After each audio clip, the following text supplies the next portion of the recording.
to River Talk for the second to last week of April 2014. My name is Emily, and today I am joined by my fellow panelists. Cash money. Aaron Henry. I'm John. And John Schluns, aka the Rebel. Today we will be talking about third-party and other lesser-known candidates and how they do not get as much attention and are prevented from getting the support that they may or may not deserve. This whole podcast came about through a conversation I had yesterday with my fellow panelist, Aaron. Yes, the other day he was talking about how he likes a certain Republican candidate, Carly Fiorina, who has generally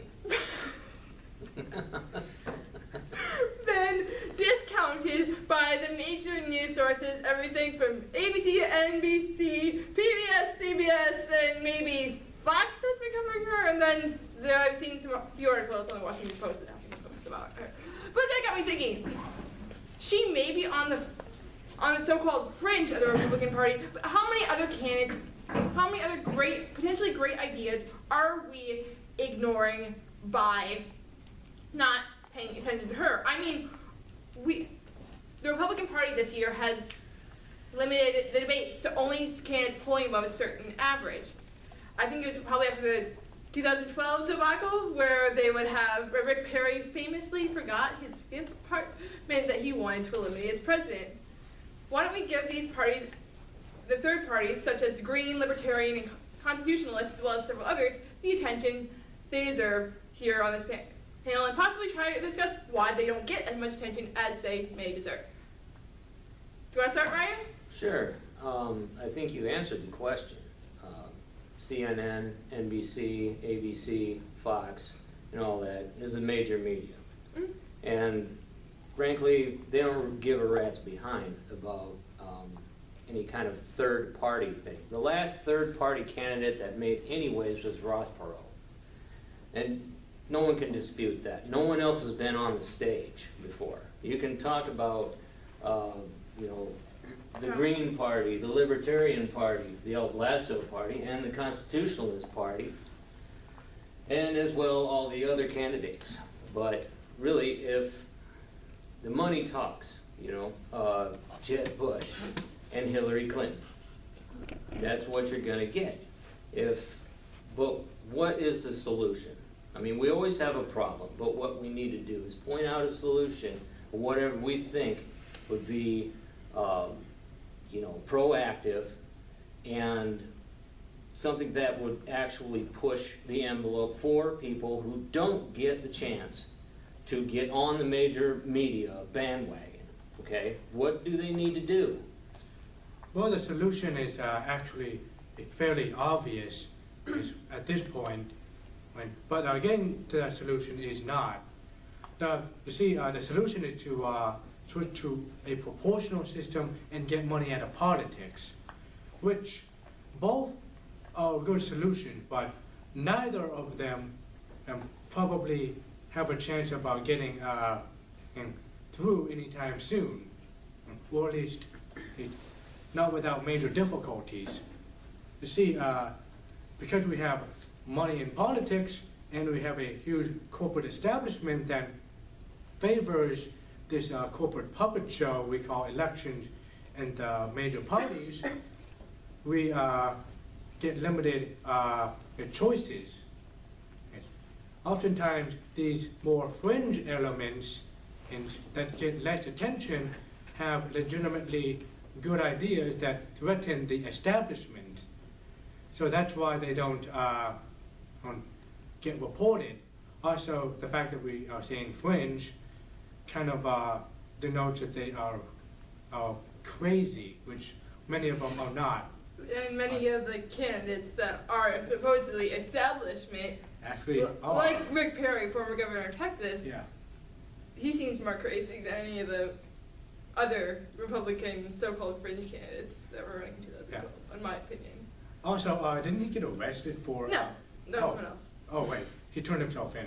I read something about that. You know, politicians always going to jail is always entertaining. I believe that's off topic. Well, I right? think that, that would be a good idea, you know, like me streaking in front of Hillary Clinton is, you know, the Marilyn Manson theory. What are they gonna do? You're in the third party. Obviously, none of the 60+ people are gonna pay attention to you. So what? What you need to do is throw out something that will have shock value. That's the only thing young people pay attention today.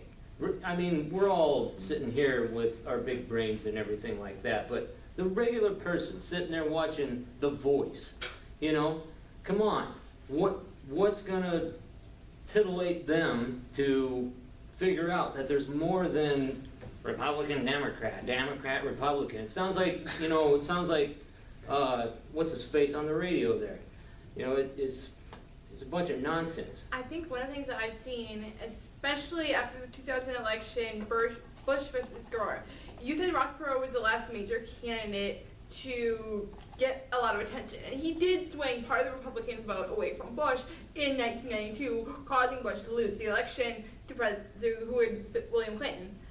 In 2000, another Bush election, this time Bush Jr., George W. Bush, there was an independent candidate, more to the left, like extremely liberal, called Ralph Nader, who ran and helped sway some of the Democratic vote away from Al Gore. That third candidate caused Gore to lose the election, and in part, just like Republicans took a lesson from Ross Perot, Democrats took a lesson from... But let me ask you this. Yeah. I mean, people are afraid of voting for a third party because they're afraid that the other party, I'm just going to use it, I use two examples, they're afraid that they will lose right now and the short-term pain is more effective than the long-term gain of eventually supporting a third party and helping a third party, say an independent, green, constitutionalist, libertarian, what have you, gain prominence. Well, I think that in order for... I think Ryan wanted to respond. Oh, sorry. Well, I just have something quick to say. I mean, okay, Ralph Nader, he tried so hard. Yeah. But his policies were just too far out into outer space. But when was the last time that a third-party candidate shared the stage in a debate? Yeah, Ross Perot. Ross Perot was the Republican symbol of it. I'm just saying Ralph Nader was that for the left. Well, but That's all I was gonna say about it. Well, I think that the problem is mostly to do with our electoral system. We have a winner-take-all system, and if we had an instant one-off voting, and someone could vote, okay, my first choice is, let's say, Ralph Nader, but if I don't get him, I go with Al Gore. Or Ross Perot and Bush? Yeah, exactly. So that they wouldn't fear putting someone else that they don't like into the Oval Office. Aaron, do you have any thoughts? I feel like the rest of us have been dominating the conversation. Well, that's all right. My thoughts really on this, like, for these third parties is like they have to do a lot of campaigning and raise a lot of money to get to like how you're Republicans and Democrats, and that can be kind of overwhelming to actually get and try to compete, and that's why I think kind of why they don't have like good enough funds to compete with the Republican and Democrat, because it's mostly that's where all the money comes from. Well, you're absolutely right. They don't have people grooming them. Yes. They don't have lobbyists that are just lining their suits with money. You know, the third party people have to just scrape it. You know, I mean, everything that they've got, they have to scrape. There's only one third party member of the United States Senate, and that would be Bernie Sanders from Vermont. Also, it seems like to me, we need to remember that our Republicans, they were once a third party candidate. I mean, Lincoln, the Republican Party was founded in 1854, barely 6 years before Lincoln took office as a Republican. The Democrats were a third party. Before that, too, there was a party called the Democratic Republicans in the early 19th century. who competed against the Whigs and the Tories, the traditional British parties. And Right. so, while the money wasn't quite as obvious as it was then, third parties have risen in the past, and I think what it would take would be a strong, built-up grassroots movement to cause a third party to come to office. Because the one thing the media cannot control is me saying, hey Ryan, look at this guy, I think he's really cool, and the mouth-to-mouth communication, and spreading the word of a candidate. Because I think, in my mind, libertarians and liberals have a lot in common on social issues, on getting out of wars. If they could focus on that and put all of the other differences aside and elect someone who wants to get us out of wars in the Middle East, who wants to get stop the government from spying on me whenever I send a text to my best friend, they could make some headway. Because I think the grassroots liberals and the grassroots libertarians, I'm using liberals as very loosely because they do not have quite a strong party, enough of it to really latch onto with the libertarians, and while they do differ quite a bit on economic issues, there are some issues in common, which if they were to focus on saying, hey, this candidate X wants to get us out of Iraq and Afghanistan, and he wants to stop this people spying on us, they might be able to get some headway. Well, the thing here that you're kind of missing out on is that a third-party candidate, and for lack of a better term, has to infect the minds of the people that are asleep at the wheel. And that's just about every single American right now. With their stupid smartphones and the big flat-screen TVs and everything, they need to make an appearance simply on mass media. That's how they're going to do it. They can do this word-of-mouth thing at universities all day long, but you forget about all the people, the wall Martians and everybody else. Ugh. They are the ones who need to see the flash. Yeah. You know, otherwise they're just walking around like zombies, like normal, and they're not going to care because they're going to figure, oh, well, it's going to be a Democrat or it's going to be a Republican.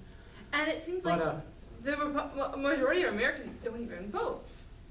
Yeah, but the same things that are distracting Americans right now, which are iPhones, Facebook, Twitter, and who knows else, could also be the same things that wake people up, as in, and Exactly. as you've seen in the Middle East with the Arab Spring, there were entire revolutions that were started on Twitter or Facebook. Or They're more passionate people about Yeah. where they're going and who they vote for. They got like a 96% voting rate, Oh, yeah. whether it matters or not. And they're corrupt little, desert dust bowl. I think we've lost that enthusiasm. We are asleep at the wheel. That's We've the lost it. problem. I mean, when's the last time we saw a major civil rights movement like we did in the 1960s? Or for either that or for against the Vietnam War. It's been a long time, and we've kind of lost that, and we're so interconnected. We've grown. I can't say the word. we've grown apathetic. Apathetic. There's another word I can't think of right now, but Complacent? complacent. Yes, thank you. Complacence and convenience sound very close, and that's the problem. We have so much convenience that no one cares anymore. I mean, we don't have to scrape for food. We don't have to do this and that. The poorest person in America still has, access to a cell phone and probably a TV. So it's one of those catch-22s where, nobody is caring. So how do you get people to care? I think at this point it's learned helplessness. It's when someone has so little control on some things, let's say the life, that they just stop caring. Okay, it's going to happen, and what's going to happen is what I'm going to take. I can't do anything about it. And it seems like it's happening within our group. I mean, a few of the people, I'm not going to name names, but a few of the people here, there's people who don't vote. There are people who don't know who major candidates are, who said, there are people who say, I don't want to vote in a primary. I'm just going to choose ones that people elected. And people, especially young people my age, 18, 19, 20-year-olds, a lot of them don't know. They don't care to know. It's not interesting. Like, But they're not interested in they're not interested in it, even though the decisions made by that county electoral board will affect how much money goes to your schools. Oh, yeah, definitely. Okay, It's like the That's even true. it affects how well your roads work or do not work. Clinton Well- roads? Yeah, we won't get into that. That's a whole discussion right there. That's a whole That's discussion. something that probably might not get fixed. I don't think that's gonna get fixed anytime soon. Elbows, Okay, we're Anyway. enough of the road. Anyway. But look, okay, if you want to talk about third parties, here we go. Here we've got the Green Party, you know, commonly dismissed as, you know, the new age hippies, you Tree know. huggers. Yeah, tree hugging people and stuff like that. Then you got the Libertarians.